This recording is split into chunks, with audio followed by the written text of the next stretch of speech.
Hey everybody, James from On Type here, and today we're talking about incompatible relationships. So what kind of different relationships are incompatible and how you can maybe go to make them better or why they're kind of incompatible in the first place. So what makes up this compatibility that can cause two types to either be compatible or incompatible? So first we have the cognitive functions. As we all know, the 8 cognitive functions make up the core of compatibility. They're definitely the most important when it comes to compatibility. It's what we say, it's how we think, feel, want, need. These things are very important in relationships and have probably the biggest impact. So things like NI, how close and what pessimism is NE in the other person.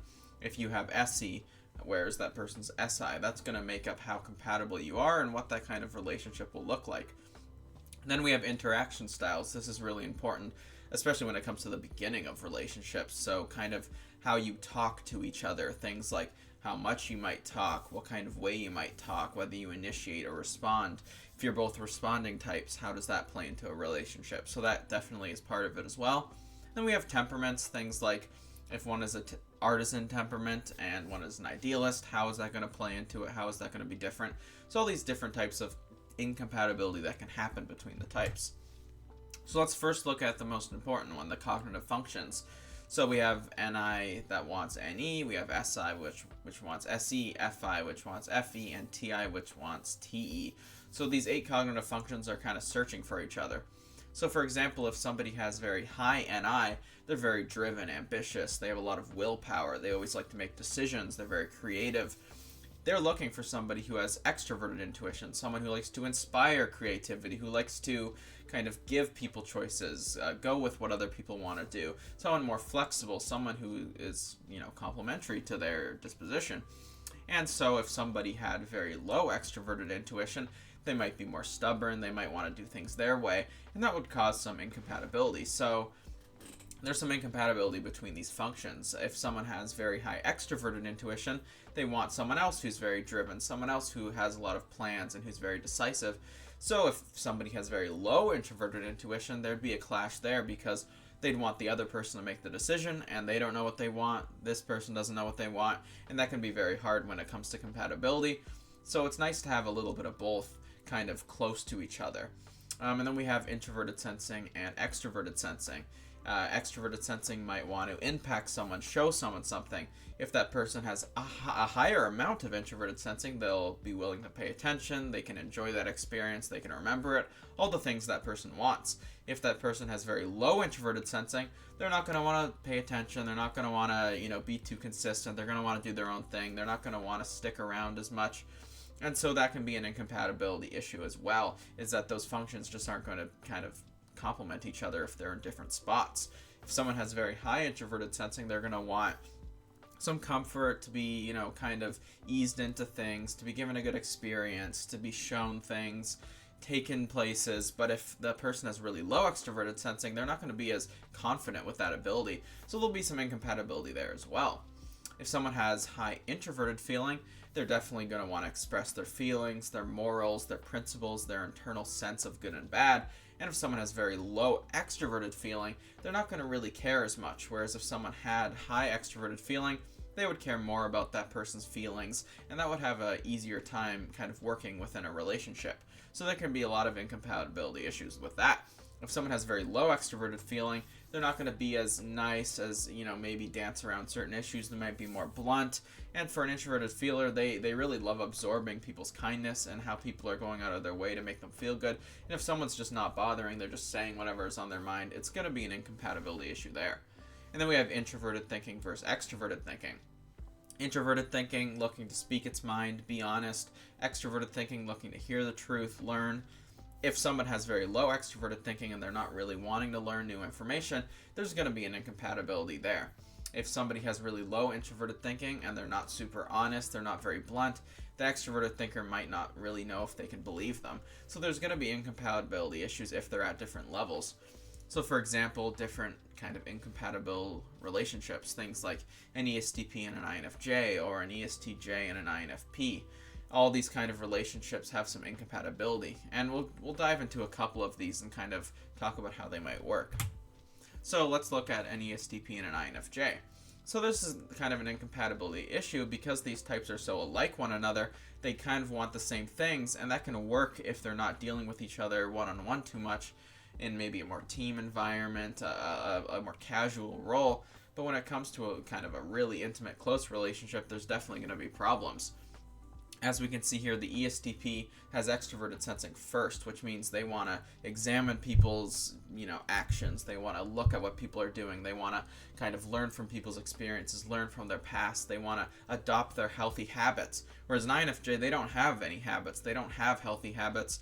They don't remember a lot of their past. They don't care about their past. They don't care about their own body, themselves.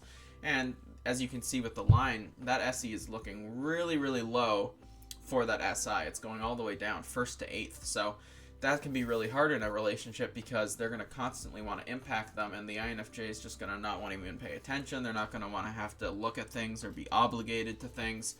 They're not going to want to be forced, whereas SE here loves to force people to do things, but in a positive way because they think, oh, I've got this great plan, so I'm going to force people to kind of go along with it.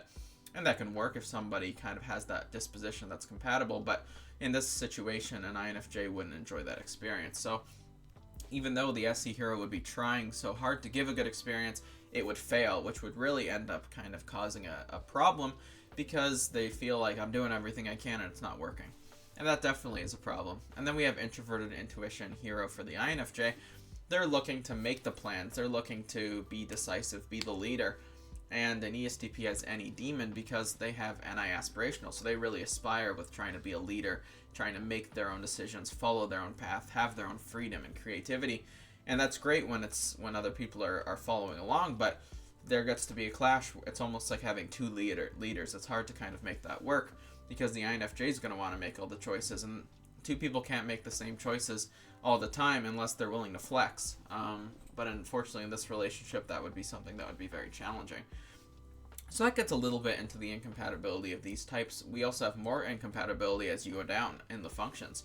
So introverted thinking parent for an ESTP, looking to be listened to, learned from, asked questions, whereas INFJs have TE trickster, so they're not really thinking about what other people know. They're not thinking about how they can learn from others. They're just thinking about what they know, what they've already learned. And so in this kind of situation, there'd definitely be an incompatibility there as well. And then the INFJ has FE parent, which means they're looking to make people happy, feel good, have gratitude, and they're going to be examining how happy they're making the ESTP, and the ESTP doesn't really care about their own happiness. They don't necessarily want to give positive feedback because to them they want the positive feedback. So both of these types are searching for something in each other that they don't have, and this really can make things very difficult when it's a long-term relationship.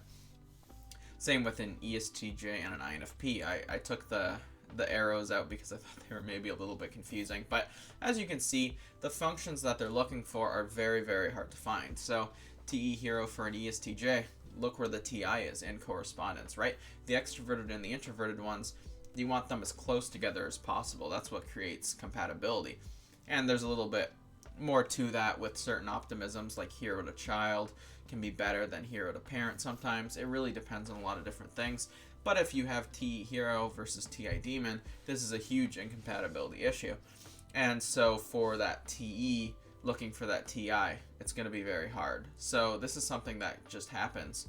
I'll get into interaction styles in a second, but first I'll go over just a little bit about emulation. I'll do another lecture on fully getting into how to kind of emulate cognitive functions because that's a huge topic within itself. But if you were, let's say you were an INFP and you were having to deal with an ESTJ, let's say they're your boss or your coworker, and you go, wow, this ESTJ, they're not very sensitive to my feelings because they have FE in the 8th spot. They're not really trying to comfort me. They're just kind of making me make all the decisions because they have any child. And this might make them kind of uncomfortable. For an INFP, they would have to, in that situation, if they were the person trying to emulate, they would have to use their bottom 4 functions more than they'd be comfortable with. Thankfully, as humans, we have all 8 functions, so it is actually doable. They'd have to really work on how can I use my bottom 4 functions more. So if they're dealing with an ESTJ, they'd have to really try to be nice to them. They'd have to really try to be respectful. They'd have to comfort them. They'd have to make choices even if they're uncertain about them. And really it comes down to treating other people the way you want to be treated. That's it's a golden rule, but it's also really the golden rule with incompatibility specifically. It works for all relationships, of course, to some degree, but it's the most important when it comes to incompatibility, because this person is a lot like you. What you want, they want. What you need, they need. What you feel and think are very similar. So if you're thinking, how do I treat this person? Just think, how would you want to be treated? If you're an INFP and you have FI hero, you know your morals are important to you, know your feelings are important to you. Well, just assume the same of that other person and try to be as courteous and kind and respectful as you can be. If you know I love when other people make the plans, I don't like to deal with it, I just like to go with the flow. Well, maybe take some initiative, try to make a plan, understand that they want that as well. That makes sense. If you want it, someone else might want it. And it might not be as easy or as comfortable as a compatible relationship where it just happens. But if you're really going out of your way to try to make that work, you have to go, I need to think about it really hard, think about what my plans are, even if I don't like making them, and express that more than I would feel comfortable with. And unfortunately, when it comes to treating other people the way you want to be treated, it's not easy. It takes a lot of kind of forcing yourself to say things that are uncomfortable. You might feel like they probably don't want this, but in reality, there's 16 different types. What everyone wants is different. You might think, let's say you're an INFP, oh, I know that the types I'm compatible with really like when I talk about my feelings, when I'm grateful, when I express myself. But you might deal with personality types where they're just not as into that. They don't want that as much. And you might have to learn to kind of keep that in the background and go, I'm gonna save how I feel right now, and I'm gonna care more about how they feel right now. And there's some flexibility that goes with that, and it can be very difficult. It might not feel like you get to be your fully authentic self, and that's understandable. But when you're dealing with incompatible types, whether it's a job or it's, a friend of a friend or whatever, you have to put away some of that feeling of, I just want the whole world to be compatible with me, and if they're not, they can, go screw themselves. You have to have this kind of mentality of like, if you're wanting to emulate, you obviously don't have to, but if you're going to go out of your way to try to treat people the way you want to be treated and kind of take the high road and treat people better than they might treat you, that's really what you have to do. You have to put aside your ego, put aside maybe how you feel or what you think in the moment, and go, what do they need to hear? What do they want to hear in this situation? What would I want to hear? And really try to go above your own ego and go, right now I would like to say that I don't agree with them, but instead I'm going to do this. Or instead of, talking about this certain thing, I know that they're not going to like that. I'm going to talk about something else with them. And then when it comes to your compatible relationships, your close friends, you can be 100% you, authentic, not having to think at all about your functions. But if you're trying to make relationships work with people incompatible, you have to go above just being yourself. As much as that's hard to say, you have to be yourself. I mean, I'm not saying don't be authentic or don't be honest. Just use honesty that you might not normally say.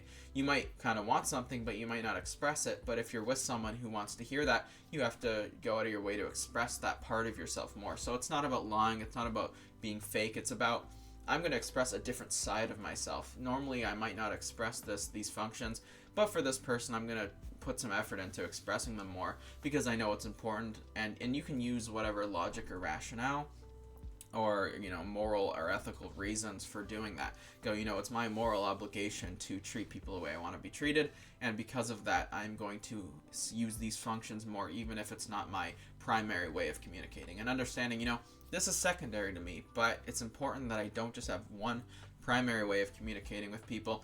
There's 4 types that are completely incompatible with me, and I have to respect the 25% of the population that I'm not compatible with at all, and really put some extra effort into making that work when I need to.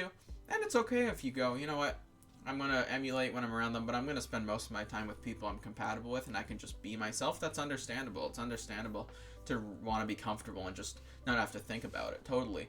But if you're looking to kind of, how do I emulate here? How do I make this relationship better? Because it's hard. This will go a very long way.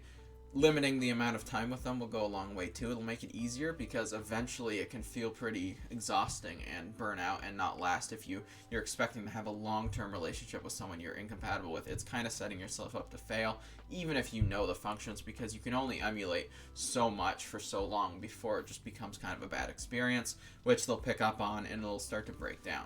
But for a limited amount of time, I have a boss, I have to, message, how do I phrase it? Stuff like that you can absolutely emulate without lying or being inauthentic, just because hey, you know what? I have all 8 functions. How am I going to express, if you're an INFP, how am I going to express my decisions or my empathy? I have those functions, so I just need to think about how I'm going to express myself, even if it's something that I don't do as much. So that's really what it comes down to. And then we have the interaction styles. So there's different kinds of ways interaction styles can be incompatible. Let's say you have 2 direct types, like an INFJ and an INTJ. Both of these types, straight to the point, not going to give extra information, says what needs to be said and nothing more. Whereas these types, if they wanted to make a relationship work better, they would have to learn, okay, I'm going to actually be more verbose. I'm going to explain a little extra information. I'm going to go out of my way to give the context, to give them everything, to share. That's really what's important as well between these 2 types, is kind of being willing to be the one to be like, I'll let them know something that's going on in my life. I'll inform them. I might not need to, because direct types are all about, like, does this need to be said? And most direct types are SE users as well, so they really think, is this, you're going to help them all? Is this needed? And it might not be needed, but when you give people extra information, it lets them into your life. It lets them feel like they know you better. It lets them feel like, they get to hear you out more. And if they're compatible with a type that's informative, that's really going to help that relationship go. So let's say you have 2 informative types. You're both giving a lot of different information. You could put more effort into being more direct and straight to the point. If you feel like both of you are dancing around topics, you're not really getting anywhere, the real direct kind of condensed message is being lost, you can put some effort into, how do I say this more directly? Or how do I get to the point? How do I kind of, not maybe give so much context, but I kind of get to where the story's going? And that's something you could do. This isn't as important as the functions. This one's much less of a problem, but it's something that you could put effort into doing if you want to kind of even improve your relationships more than just the average amount. And then we have things like responding versus responding, so 2 introverted types, like let's say an INTP and ISTP. Both these types don't really want to have to bring up too many topics. They can't necessarily think of things to talk about because they're going to kind of want to respond to other people.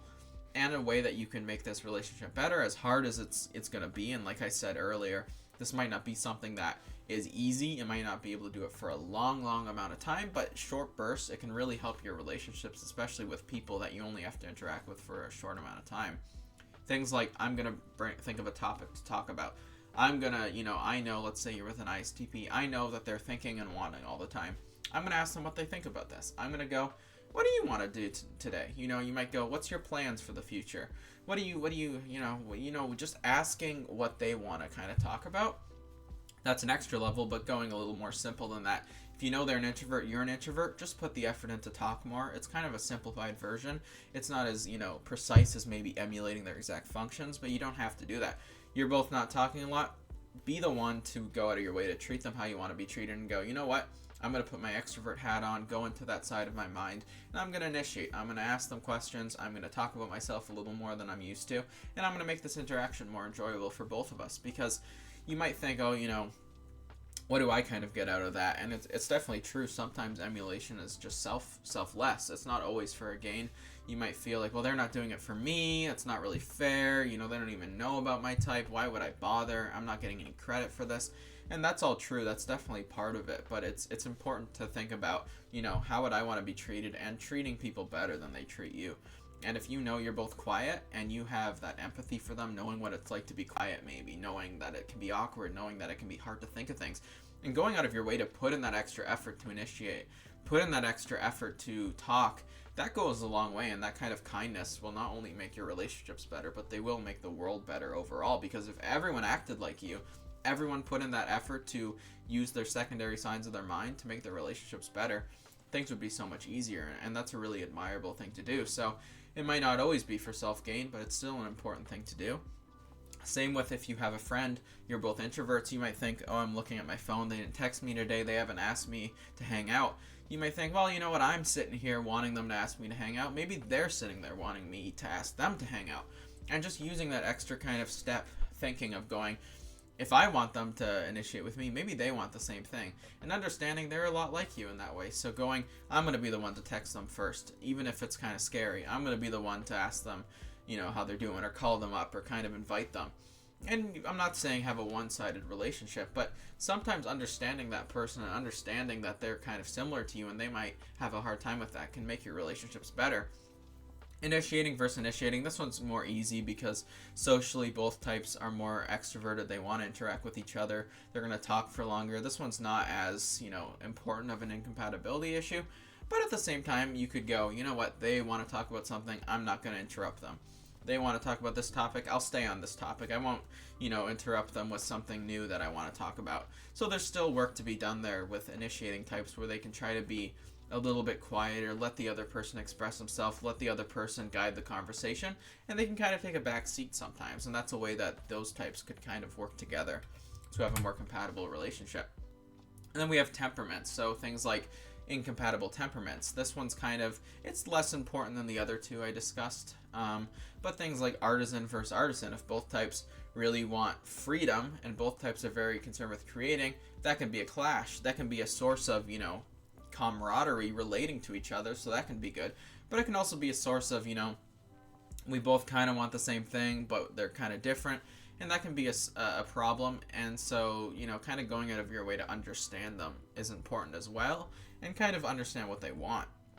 If you have an intellectual type versus an idealist type, idealists want to create that social utopia, intellectuals want to create the technological utopia, and both of those types can work together very well. If one type goes, well, we need, truth and facts in order to create a better world, and idealists go, yeah, but we need people to do that. That together is extremely powerful, and when they work together, it's awesome. But they also have to understand each other, go, you know what, you prioritize your relationships more, maybe I can learn from that. And then the idealist going, you really prioritize things that are very needed, things like technology, things like medicine, these kind of things that might not be as simple as going out of your way and giving something to someone, but do help improve the world. And when they understand each other, they can work together as well. And like maybe a guardian and an intellectual. Guardians want to preserve the system, intellectuals want to change the system. That can be an incompatibility issue as well. If they think, oh, you're wanting to change things too much, you're wanting to keep things too similar. But if they work together and they go, you know what, I'm willing to change these things, but I want to keep these things. And if they were actually able to work together and agree on some innovation, but some tradition at the same time, that's really, really important to creating a better world. So these different types of compatibility, it can be very complicated. They can work together. It can end up making the world way better working with people you're incompatible with, but it can be very challenging. And when someone has a very different perspective from you, it takes a lot of maturity and a lot of integrity to work with them and want to engage with them and want to learn from them. And that's really what incompatible relationships do the best, is learning. You can go, I want the same thing they want, but they're doing this better than me. Or you know what? They have that idea. That's actually good. I didn't think of that. And having the humility to actually compliment people that you are very similar to but might do things better than you. If you can do that, you're on your way to self-mastery and being able to improve yourself, because you can actually appreciate and respect how people like you are doing things differently, and not just going, oh, they're doing things like me but worse. They're different. They're strange. They're crazy, and trying to dismiss themselves, because at the end of the day, the people you're compatible with are the people you're most like. So it's kind of like dealing with yourself, a clone of yourself. And if you're going to deal with yourself, you have to be loving, you have to be kind, you have to be forgiving, and you have to be respectful and try to learn from it. And if you do that, then that's really awesome. So I hope you guys enjoyed and learned a little bit about the incompatible relationships and how to make them better. If you guys want more about incompatible relationships and emulation, I'll do more on that soon. And I hope you have a great day.